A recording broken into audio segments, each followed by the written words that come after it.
ternyata juga ada saham-saham yang Anda rekomendasikan di Dominasi oleh sektor batubara ya? betul, dan juga ada sektor energi, di antaranya adalah Adaro, kemudian juga ada Sido, ada PTBA, Langsung dan kita juga simak ya. Pegas. Berikut Oke. ini pemirsa, untuk deretan rekomendasi saham pilihan dapat Anda saksikan selengkapnya di layar. Ya, semua rekomendasinya buy. Untuk Adaro di support 1.200, maksud kami di 3.200, resistance di 3.320. Kemudian untuk Sido, supportnya di 1.010 dengan resistance di 1.025. Kemudian PTBA di support 4.100 dan resistance di 4.160. Dan untuk Pegas dengan support di level 1.850 dan resistance di 1.870. Oke, bagaimana menanggapi Adaro dan juga PTBA? Beberapa waktu kemarin saya sempat menyimak sejumlah informasi, misalnya India yang krisis listrik, kemudian kalau nggak salah Jerman juga mengalami krisis listrik dan katanya akan lebih fokus ke penggunaan batu bara untuk mengatasi kekurangan pasokan listrik di negaranya. Nah, ini kan seharusnya bisa menguntungkan untuk negara-negara penghasil batu bara atau seperti apa sih, Mas Kenji? Betul. Kenapa Jerman dan India? India sih, kalau saya lebih concern ke India karena memang mereka penggunaan India dan China penggunaan untuk coal itu cukup tinggi kebutuhannya. Nah kemarin sempat dan memang saya bilang belum terlalu terselesaikan antara China dengan juga Australia kan sempat ada ketegangan sedikit sehingga Indonesia sempat kecipratan nih kemarin. Jadi ekspor dari Indonesia bertambah. Jadi untuk masuk ke China juga, India pun juga ada ngambil seperti itu. Tapi yang kita harapkan ke Eropa juga itu bisa membantu mendongkrak pendapatan dan omset lah kalau kita bilang untuk di menjelang Q3 dan Q2 akhir ini, menjelang Q3 dan Q4 itu saya rasa sangat bisa diperhatikan, katalisnya positif sekali dari krisis energi yang terjadi di negara Eropa dan juga India sebagai salah satu pengguna batu bara terbesar. Ini saham-saham apa yang layak untuk dicermati? Dan ternyata pilihan dari Mas Kenji tadi masih seputar komoditas khususnya batu bara atau coal, di mana ada Adaro, PTBA, dan yang berbasis energi ada Pegas, dan sektor lainnya ada Sido. Kita bahas kembali untuk Adaro ya, Wiki. Ya, betul sekali. Untuk Adaro, seperti apa analisanya, seberapa menarik saham ini, Mas Kenji? Kalau Adaro, kalau dari fundamental memang cukup bagus kinerjanya kalau kita lihat di Q1 kemarin dan juga kita compare year on year dengan 2021 ya Mas. Kembali lagi, ketika market domestik konsolidasi seperti ini, kita lihat yang secara teknikal juga bagus, diikuti dengan fundamental, salah satunya Adaro. Itu sudah menyentuh level support memang. Menyentuh level support, nah kita sudah mulai bisa collect sedikit-sedikit dari sekarang sih.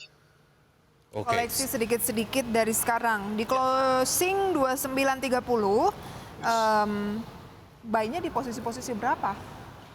Kalau kita bisa entry mulai dari 2910 sampai 2930 sebenarnya kita bisa entry sedikit-sedikit. Jadi kita bisa akum buy dulu. Ya, untuk term investasi yang berapa lama, Mas Kenji, untuk Adaro?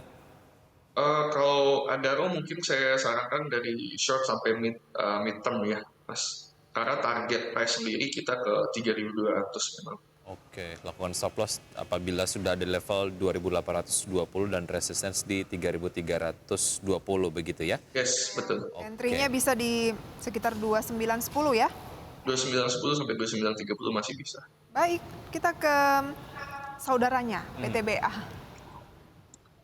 PTBA, kalau dari katalisnya masih sama, sentimen ekspornya masih cukup kuat, walaupun memang harga batubara sempat koreksi juga begitu.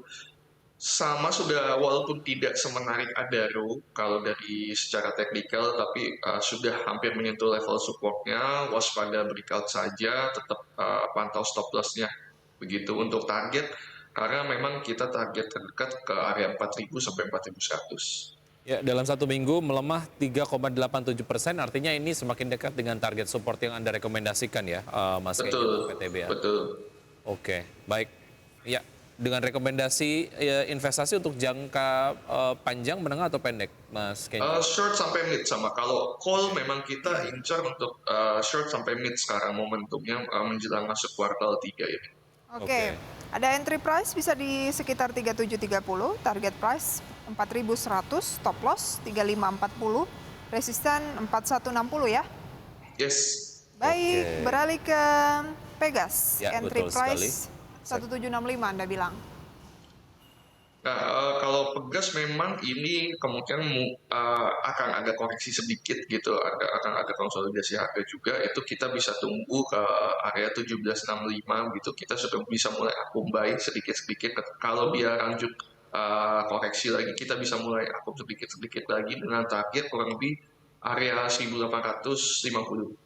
1850 ya. Apa yang Yes. menarik dari Pegas sehingga Anda sandingkan dengan Adaro ataupun PTBA emiten-emiten coal? Apa yang menarik dari Pegas? Apakah karena harga gas yang juga mengalami kenaikan atau gimana?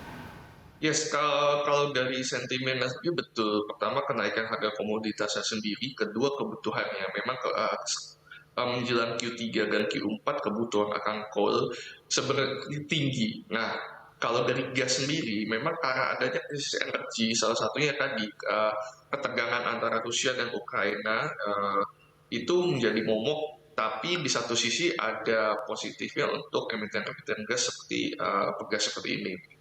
Oke, secara pergerakan harga dari 1 bulan terakhir dan juga 1 minggu terakhir ada di tren penguatan. Kalau masuk di 1775 ini kemahalan nggak Mas Kenji? Atau bisa cicil beli untuk Pegas? Kalau saran saya mungkin kita tunggu agak koreksi sedikit lagi, area 1765 sudah bisa entry lah. Oke, Oke, ini itu dia adalah harga untuk terakhir dari Pegas ya untuk 1775. Sido muncul Ya. atau Sido nyelip di antara komoditas. Seberapa menarik untuk Sido? Nah, ini menarik memang kalau untuk SIDO karena biasanya tadi kalau tren pelemahan rupiah biasa konsumer kurang oke. Tapi untuk SIDO bisa kita make exception juga karena sekali lagi mereka basis pendapatan dominasi ekspor juga cukup bagus ekspornya begitu.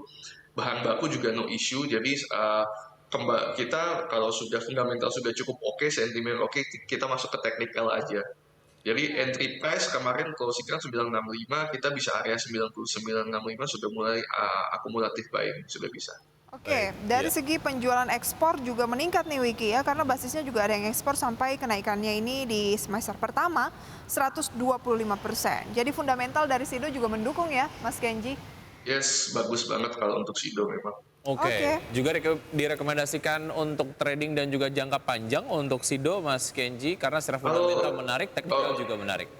Ya, kalau SIDO mungkin saya lebih ke short term trading ya, Mas. Itu makanya kita target terdekat area-area 1000, 1010 lah, kita sudah bisa profit taking di area sana. Oke, itu dia ya untuk rekomendasi hari ini ada Adaro, PTBA, kemudian juga ada Pegas dan juga ada Sido. Rekomendasi buy tapi memang untuk short term ya Mas Kenji ya. Iya betul, untuk Apakah short term untuk SIDO. momen-momen saat ini memang lebih cocok untuk para investor dengan sejumlah sentimen yang mix gitu ya, baik dari eksternal maupun dari dalam negeri. Investasinya itu jangka pendek dulu aja. Ya, karena memang kita lihat ini ada dua faktor. Kalau dari kita lihat faktor global, sekali lagi the Fed ini kita akan lihat seberapa agresif karena saya lihat kebijakannya juga kemarin sempat dimention bahwa tidak akan naik sampai 75 basis point ternyata naik. Nah ini kan mereka masih state akan makin agresif nih, tapi kan kita harus wait and see juga. Takutnya nanti setelah melihat pelemahan inflasi di beberapa sektor di US juga terjadi, saya rasa mereka juga tidak akan terlalu agresif banget lagi ke depannya, tapi let's see. Kalau dari dalam negeri sendiri, BI sekali lagi akan menaikkan suku bunga kemungkinan besar sebesar 25 basis point. Tapi domestik sebenarnya kita cukup baik gitu. Kalau dari market domestik ini dari negeri sendiri kita kondisinya cukup baik, jadi saya rasa nggak usah terlalu khawatir akan capital outflow yang begitu besar sih, Mbak. Oke, kira-kira Mas Kenji berapa besar persentase BI akan menaikkan suku bunga 25 basis point dibanding tetap menahan pada rapat Dewan Gubernur pekan ini? Saya rasa mungkin 80% kita akan naik 25 basis point ya Mbak, karena memang sebenarnya kita sudah cukup, kalau kita ngomong mention secara timeline memang agak telat. Kenapa? Saya rasa karena BI sendiri masih mau menjaga pertumbuhan ekonomi dalam negeri, karena dirasa koreksinya masih sangat wajar kalau kita compare dengan regional begitu. Baik, oke. Itu tadi beberapa prediksi lah ya terkait dengan apa yang akan diambil oleh rapat Dewan Gubernur Bank Indonesia menyikapi berbagai macam isu lah. Nah, tapi bagaimana sebetulnya Anda melihat pergerakan dari IHSG sejauh ini yang memang bergerak di zona positif, Mas Kenji? Sejauh ini menguat 0,47% di level Lengkapnya kita lihat 7.007. dulu ya data Ya. informasinya Wiki di layar. Bisa Anda saksikan pemirsa. Pembukaan pada pagi hari ini IHSG menguat 0,41%. Rebound akhirnya melanjutkan ya setelah kemarin Senin juga rebound ke posisi 7 ribuan lagi. Tepatnya di 7.005. Itu data yang ke-capture sekitar 2 menit yang lalu. Jakarta Islamic Index naik 0,85%, LQ45 naik 0,49%. Ya, sebenarnya itu saham-saham yang masuk ke dalam jajaran top gainers diantaranya adalah Bank BRI, Adaro, Telkom, dan juga Unilever dengan penguatan masing-masing 0,45%, 3,75%, 0,25%, dan 0,5%. Kemudian untuk top losers pemirsa ada Astra Internasional yang turun 0,72%, kemudian ENAK atau ENA turun 0,29%, Bell turun 3,49%, dan HMSP tertekan 0,51%. Ya, nampaknya investor dalam tanda kutip mengamini dari analisa yang Anda tadi sampaikan terkait dengan Adaro, Mas Kenji, terbukti ini masuk ke dalam top gainers dengan penguatan 3,75%. Artinya untuk investor yang belum punya posisi, kalau memang mau masuk melihat penguatan yang sekarang, tunggu koreksi lagi atau seperti apa, Mas Kenji? Sikat, hajar kanan. Kalau untuk Adaro sebenarnya kita masih masuk area untuk buy akun buy, karena kalau untuk target sendiri kan Adaro sebenarnya kayak tadi kita short ke mid ya ke area 3.200, jadi masih ada peluang, cuma jangan all out langsung semua pelor kita keluarkan, cicil aja, cicil akun Cicil buy. ya. Oke, sedikit menanggapi soal agenda emiten hari ini. Katanya nih Inco diagendakan untuk menggelar RUPS setelah sebelumnya harusnya bulan Mei tetapi digeser ke 21 Juni ini.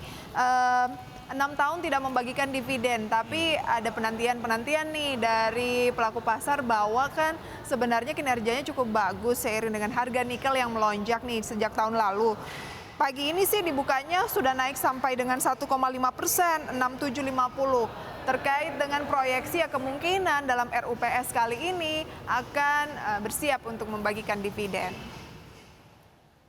Nah, kalau untuk Inco ini memang sebenarnya sudah 6 tahun ya, jadi memang sudah ditunggu juga, apalagi karena performa bisnis komoditas dari nikel sendiri cukup baik gitu. Dia pendapatannya kalau di Q1 2022 itu naik kurang lebih kan 13,80%-an gitu. Nah, itu laba bersihnya juga melonjak sampai misalnya 100%, itu kurang lebih 67 juta US dollar gitu. Jadi memang penyokong pendapatannya sendiri adalah penurunan beban pokoknya, itu dia turun, dan juga masih seksi sekali kalau saya bilang komoditasnya di mata industri, karena memang salah satu produsen terbesar nikel itu kan Indonesia. Jadi Oke. sesuai ekspektasi market lah akhirnya bagi dividen. 6750 naik 1,5%, masih bisa baik mengingat tadi Anda katakan seksi sekali Wiki ya. Ya, untuk Inco sendiri ataupun mungkin to be exact untuk sektor nikel ya. Baik, Yes. Mas Kenji, terima Masih bisa kasih. buy ya? Ya, masih bisa buy. Masih bisa bayar, relatif lah sampai akhir tahun kita prediksi kalau untuk Inco dan industri sejenis yang based on nikel masih cukup stabil. Oke, dan IHSG juga ya masih ada peluang kenaikan lagi ya. Kalaupun ada koreksi hal yang wajar ya Mas Kenji ya. Betul, kita target 7150 dulu. 150 akan tercapai lagi ya. Baik, Amin. ya Mas Kenji terima kasih sudah bergabung bersama kami di Power Breakfast. Sukses selalu untuk Anda. Sampai jumpa, sehat selalu. Yap, thank you Mas Vicky, Mbak Prisa. Selamat pagi. Ya.